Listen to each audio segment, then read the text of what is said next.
সবাইকে অভিনন্দন, শুভেচ্ছা আর একটি ক্লাসে। তো আজকের আলোচনার বিষয় হবে আর স্তর বা আর হরাইজন বলতে কি বোঝায়। মৃত্তিকার আর স্তর বা আর হরাইজন বা ডি স্তর বলতে কি বোঝায়। তো পাশে থাকবে, সঙ্গে থাকবে, ভিডিওটা পুরোটা দেখবে, তাহলে আর স্তর বা ডি স্তর সম্পর্কে তোমরা জানতে পারবে। তো আমরা জানি যে একটা আদর্শ মৃত্তিকার 5টি স্তর লক্ষ্য করা যায়। কয়টি স্তর? 5টি স্তর লক্ষ্য করা যায়। ও স্তর, এ স্তর, বি স্তর, সি স্তর ও ডি স্তর। আমরা ইতিমধ্যেই প্রিভিয়াস ক্লাসে ও স্তর, এ স্তর, বি স্তর, সি স্তর পর্যন্ত আমরা আলোচনা করেছি। তো আজকের ক্লাসে সর্বশেষ স্তর হচ্ছে আর স্তর নিয়ে আলোচনা করব। এই আর স্তর হচ্ছে এই 5টা স্তরের মধ্যে সবচেয়ে নিচের স্তর বা সর্বশেষ স্তর। এটি হচ্ছে সর্বশেষ স্তর মৃত্তিকার।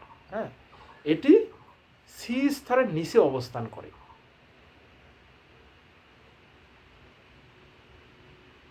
এবং এই স্তরকে আর স্তর বলা হয়ে থাকে। একে ডি স্তর বলা হয়। হ্যাঁ, এটি মূলত শিলা বা জনক শিলা।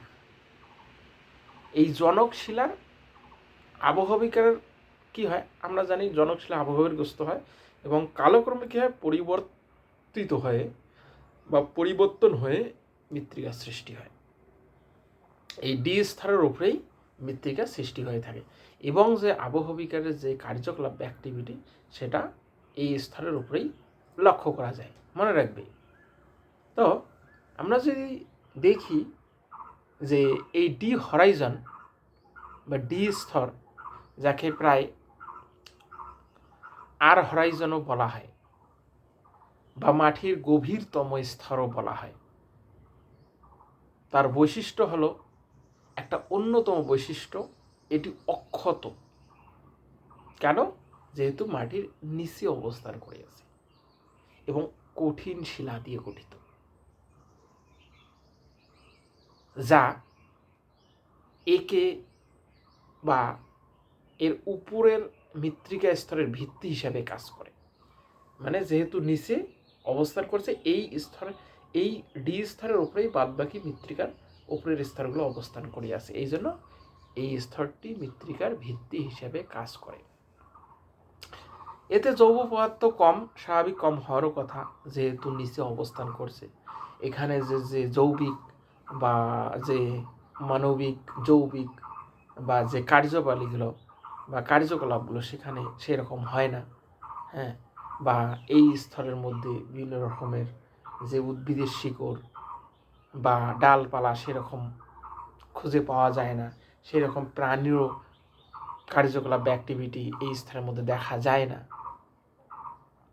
তাই এই শিলা স্তরে বা এই স্তরে জৈব পদার্থের পরিমাণ খুব কম। বোঝা গেল?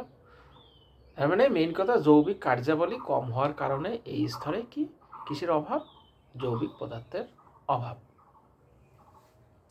এটি ক্ষয়হীন, যেহেতু কঠিন, ক্ষয়হীন এবং মূলত আগ্নেয় শিলা দ্বারা গঠিত। এটা আবার পাললিক রূপান্তরিত শিলা দ্বারাও গঠিত হতে পারে, কখনো কখনো দেখা যায়। এটা একটা অন্যতম বৈশিষ্ট্য, যেহেতু এই স্তরটি নিচের স্তর, সেই জন্য এই স্তরটি আগ্নেয় শিলা দ্বারা গঠিত এবং যার ক্ষয় ক্ষমতা খুব কম, মনে রাখবে। মৃত্তিকা প্রোফাইলের গভীরতম স্তর, যা সি হরাইজনের নিচে অবস্থান করে। এটি নিরেট, কঠিন এবং বিশাল, হাত দিয়ে খনন করা যায় না। এই শিলাকে বা এই মাটিকে হাত দিয়ে খনন করা যায় না, মনে রাখবে। এবং অত্যন্ত ভেদ্যতা, যা প্রায় জল ছুঁয়ে বাধা দেয়, মানে খুব কঠিন। এবং শিলার যে পোর স্পেসগুলো আছে সেখানে এই স্তরের মধ্যে লক্ষ্য করা যায় না। ফলে কি হয়, মৃত্তিকার জল নিচের দিয়ে চুয়ে নিচে প্রবেশ করতে পারে না বা ইনফিল্ট্রেশন হয় না, যেহেতু এই শিলা কঠিন এবং হার্ডনেস খুব বেশি। বোঝা গেল? বিভিন্ন কর্মকাণ্ডে এই শিলা বিভিন্ন কাজে ব্যবহার করা হয়। তো এই ছিল ডি হরাইজন বা ডি স্তর বা আর স্তর। তো আজকের ক্লাসে এই পর্যন্তই। পরবর্তীকালে আমি অন্য একটি বিষয় নিয়ে আলোচনা করব।